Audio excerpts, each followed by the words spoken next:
G'day, I'm Matt Hearn.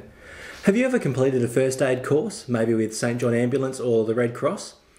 Do you remember that memorable acronym they've got, DRABC, that helps you remember exactly what you should do if you're faced with a situation where you're first on the scene? Well, being made redundant can have a similar shock to the system. I know firsthand, 4 weeks ago, my wife was made redundant. When you're made redundant, you have all these emotions and thoughts going through your head. Why me? How will we cope and make ends meet? Will I get a new job?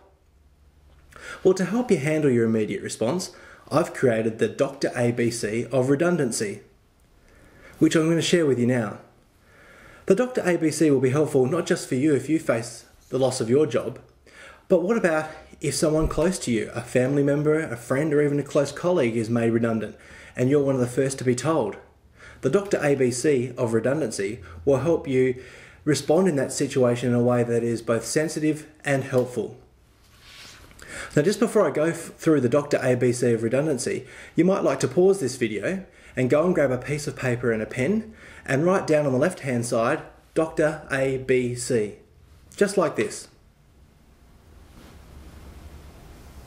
Great, so you've got DRABC written down the left-hand side of a page. Let's start with the redundancy, DRABC. D, don't panic. That's right, as I mentioned, when you get made redundant, all sorts of thoughts go through your head, and if you're the first on the scene, the person may be in a bit of a state of shock. And particularly if they're sitting there wondering, oh my goodness, how am I going to cope? How are we going to make ends meet? Certainly right now, the very first step is to help them not panic, to help them move through that emotion and see what positive actions that they can take to make sure they can cope. So once people are a bit calmer, then we move on to the R of the DRABC, which is resources. The R for resources. Now by resources, I mean, this is the things that will help you cope. So for example, what savings do you have? Have you got any cash savings? Maybe that's from a redundancy payout that we receive, or maybe it's from savings that you've made up until date. Some savings that you might not be aware of is just other things that are very liquid that you have access to. For example, maybe you've been making extra contributions off your mortgage or extra repayments on your mortgage, and so you've got access to mortgage redraw. Or maybe you've put them in a mortgage offset account which you can easily access to. Now normally I know that you wouldn't want to take that sort of stuff out, and normally I wouldn't recommend that you do. But a redundancy might be one of those situations that you've built up those acorns for the winter for, so that you can take them and get them through to get through the moment. Now, maybe you don't have offset or redraw, but maybe you've got a lot of equity in your house.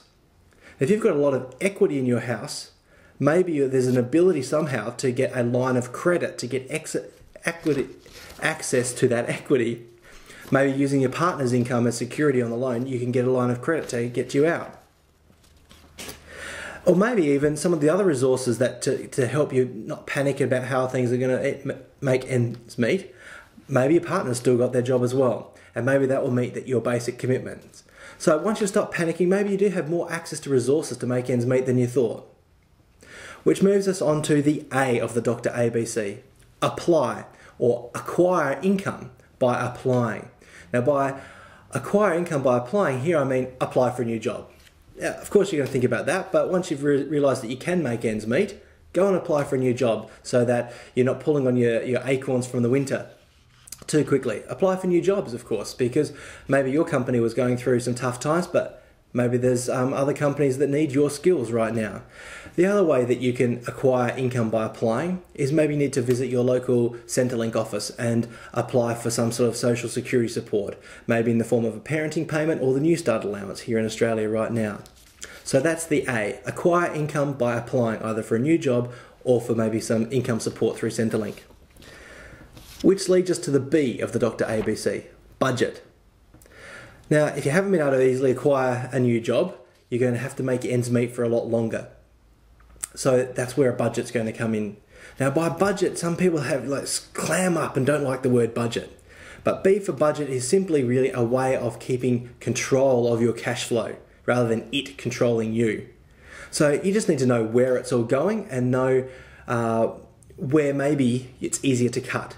So by budget, first thing you want to know is what are your basic commitments? What are the things that you have to make repayments on, for example, like your mortgage and bills coming in, and school fees, basic food commitments.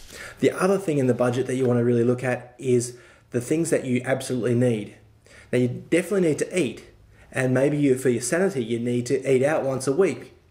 But maybe eating out once a week can be broken down into the basic version and the luxury version. So you don't need to go to a $100 a head meal once a week to eat out. Maybe you can go to the basic version where you take everyone to a $15 a head meal with a family, and you sit down. We've got a beautiful food court down the corner from us. Great way to budget and still go out, and the kids can have fun as well. So that's one of the things you need to do. Set a budget so that you control your cash flow rather than it controlling you. And absolutely make sure that you can cover your basic commitments. So now that leads us on to the C of the Dr. ABC of redundancy. And the C stands for contribute. If you're made long-term redundant, you need to stay sane. That's one of the 3 things that you need to do, is stay sane. So contribute here to both your community, your relationships, and thirdly, also to your health. You know, maybe because you've been working so hard, you haven't had the time to get as fit and healthy as you wanted to.